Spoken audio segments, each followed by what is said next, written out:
Hello everyone, we'll be going through chapter 11 of Mary Stewart's Thornyhold today, and it'll have quite a bit of focus around doves or pigeons.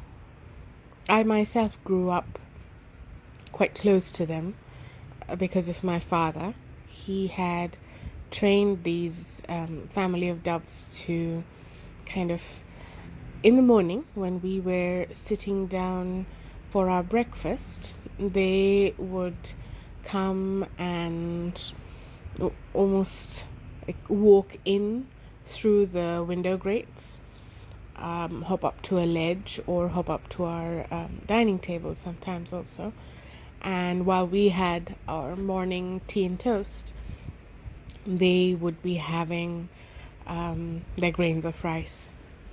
And it almost became a family affair at one point where the two birds would bring their, I think, up to 3 chicks, and all of them would be on our window ledge, either kind of pecking around or actually eating the rice. It was lovely growing up around them. They have a lovely, very calm kind of cooing. And of course, the baby birds were adorable. And it was lovely to see kind of the family every time they had, or they were going to lay eggs. They actually did it somewhere around us, somewhere around our house, on a tree where we could watch them. They would come back to that place, and then we would kind of become their protectors, trying to keep the cats away and so on. It was a wonderful part of growing up. Great memories around that. I still remember trying to feed them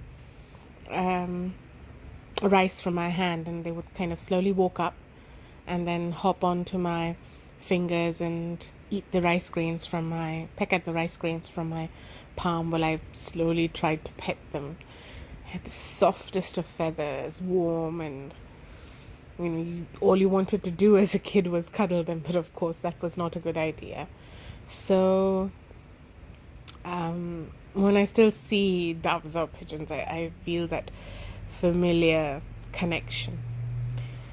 So yes, we finally find out why Geillis has been hearing all of this pecking and everything above her. So let's just jump straight into the chapter. So the pen and ink drawing at the starting of the 11th chapter is a bird feeder, and it's placed right on the floorboards. And there's 4 pigeons around it. Some are kind of pecking at the feed. Others seem to be near a water bowl. Some are just standing around. There's grains and feathers strewn around all over. And kind of seems like could be near a pigeon coop, although you don't really see the pigeon coop in the pen and ink drawing. And with that, let's dive right into the chapter. "You must be Mrs. Trapp's son?" I asked him. "Aye, Jessamie's my name. She sent me over with a pie for you supper, and to say she was baking today, so she made 2. One for you and a bigger one for her and me and Gran. So you wasn't to think it was any bother. And a pot of her own pickle besides." There was something about the way he spoke, something about the wide smile, that suggested that at its best could be termed a lack of intelligence, what country people called something missing, or, graphically enough, 15 shillings in the pound. Jessamie Trapp was obviously far from being the traditional village idiot, but I suppose he could have been termed simple. He was continuing placidly, still with that charming smile, the blue eyes beaming with a mild, uncomplicated interest. "Just till you get your own shopping, my ma says. You never went by, you see. So she knew you had not been into town. You're not going this day?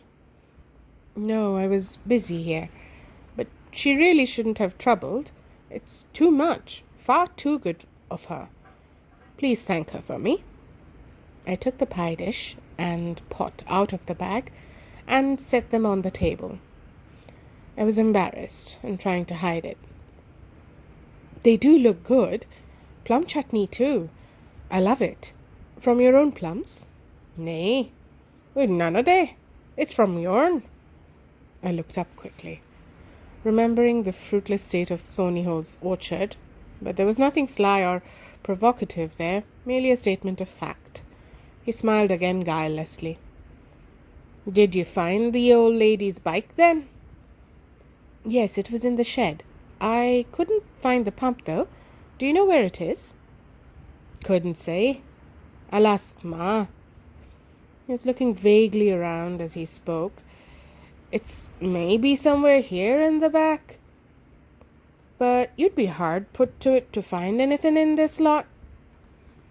Have you a bike yourself? Aye, but mostly I walk. There's a short cut through the woods that saves near half a mile. I'll show you if you like. Thank you. Sometime.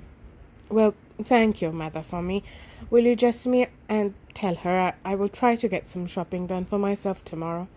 Goodbye then.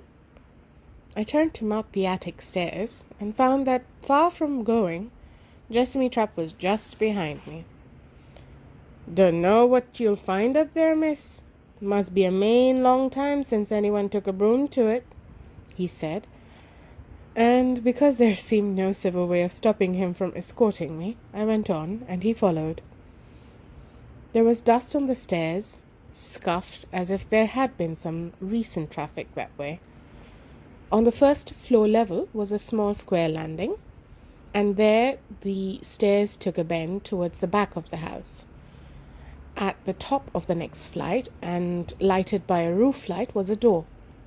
It was shut, and when I tried it, locked, but beside it, hanging on a nail, was a Yale key. With Jessamy on my heels, I opened the door and went into the attic.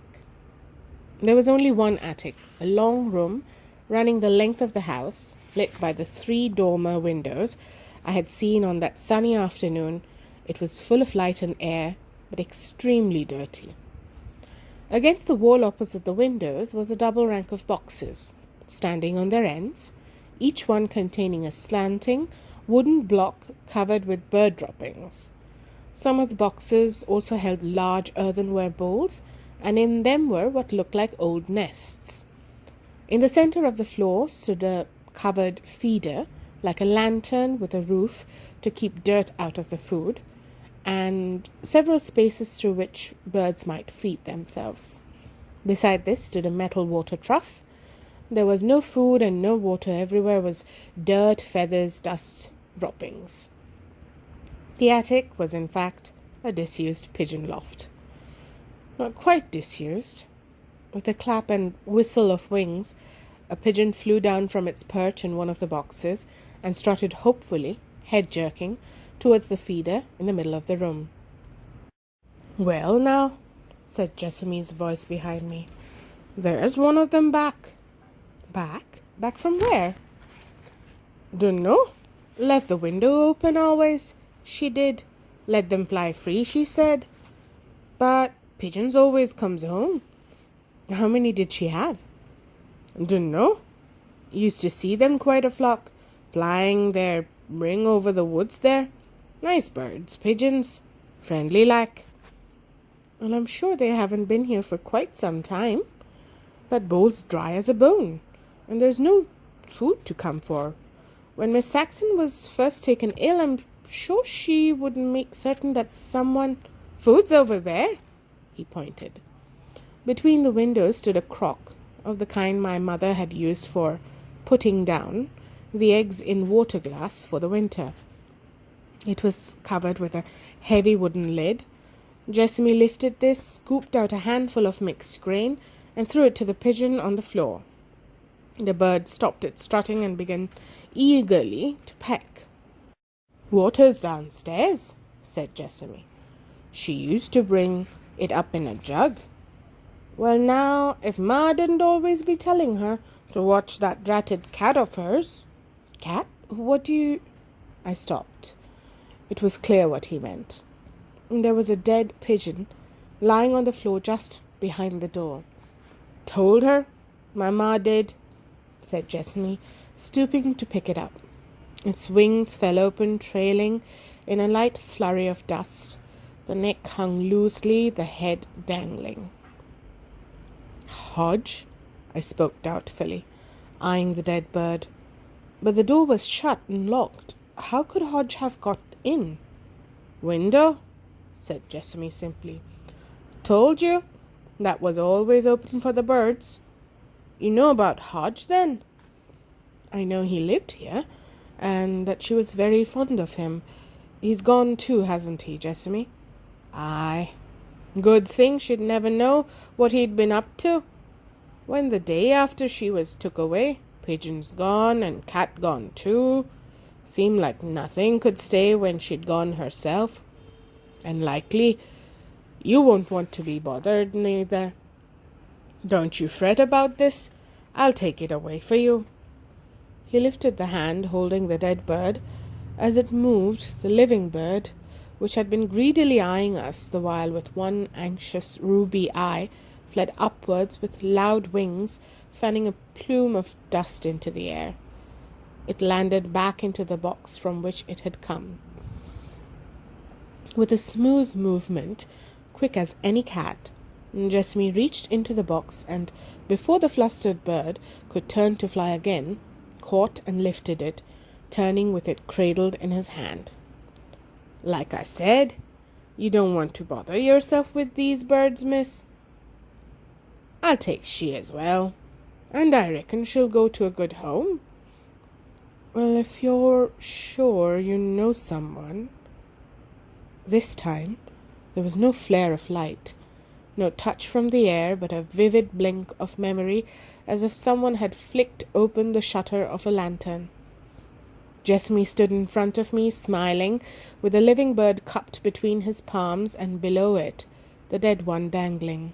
It was black, and looked like a crow hung up to scare its fellows. I did not consciously notice this. What I was seeing in that extraordinary shutter flash of memory was my father's curate taking my rabbit away to fill a rabbit pie. I said quickly, No, I'd like to keep it for now anyway. I'll be glad if you'll take the dead one away and bury it, please. But let's put the other one back, shall we?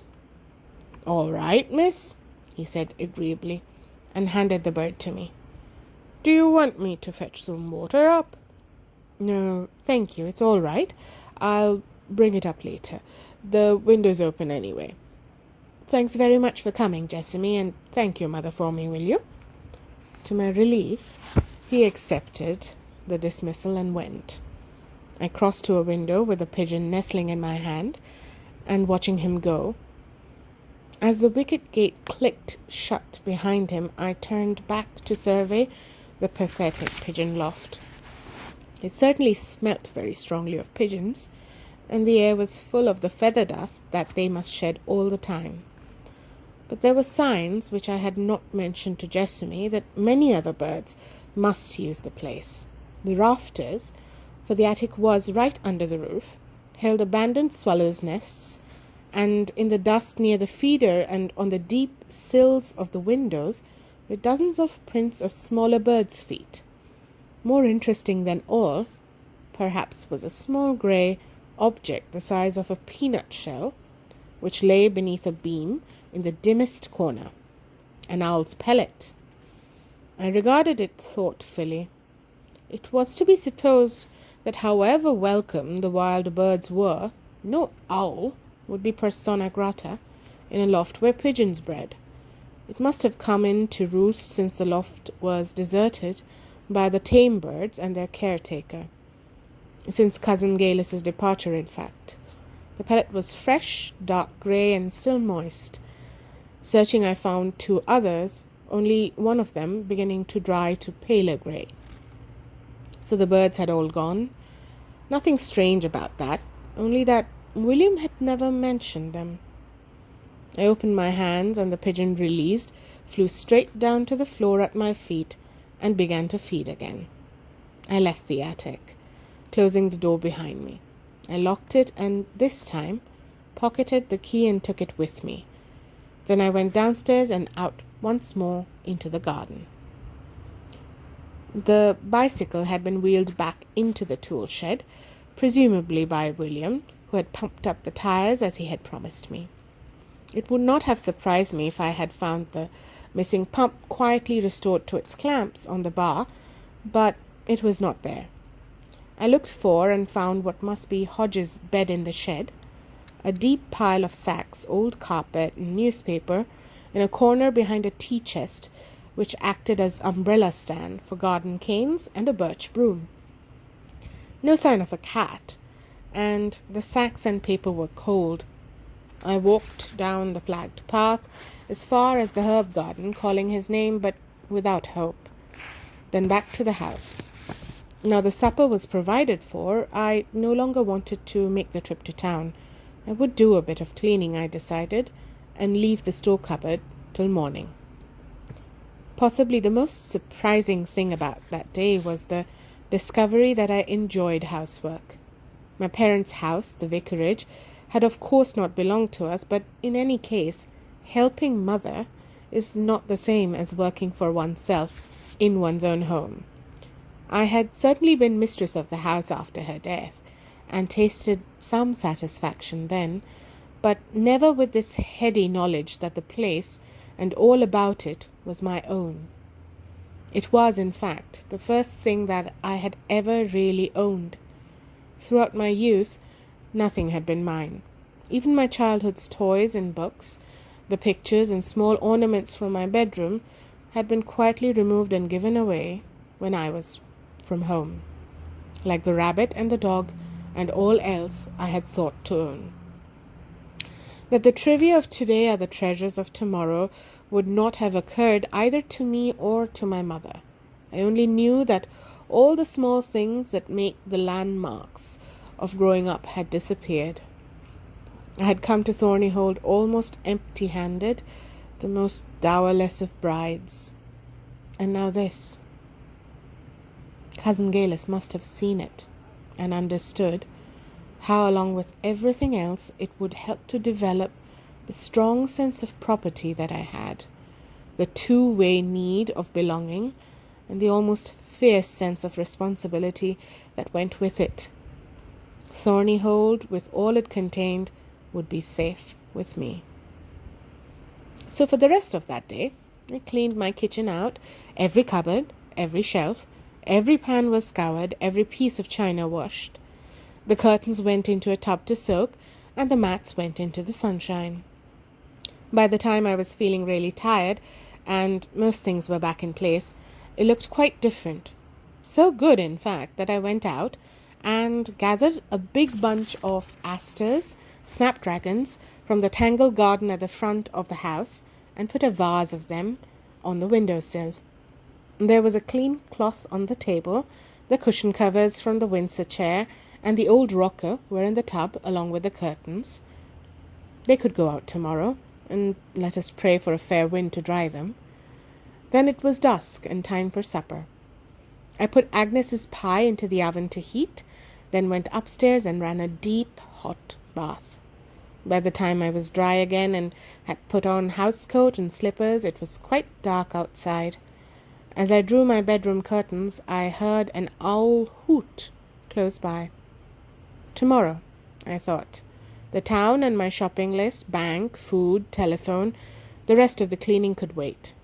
Till I expected company? With an odd lifting of the spirits, I realized that I did not need company. I had never been so happy in my life.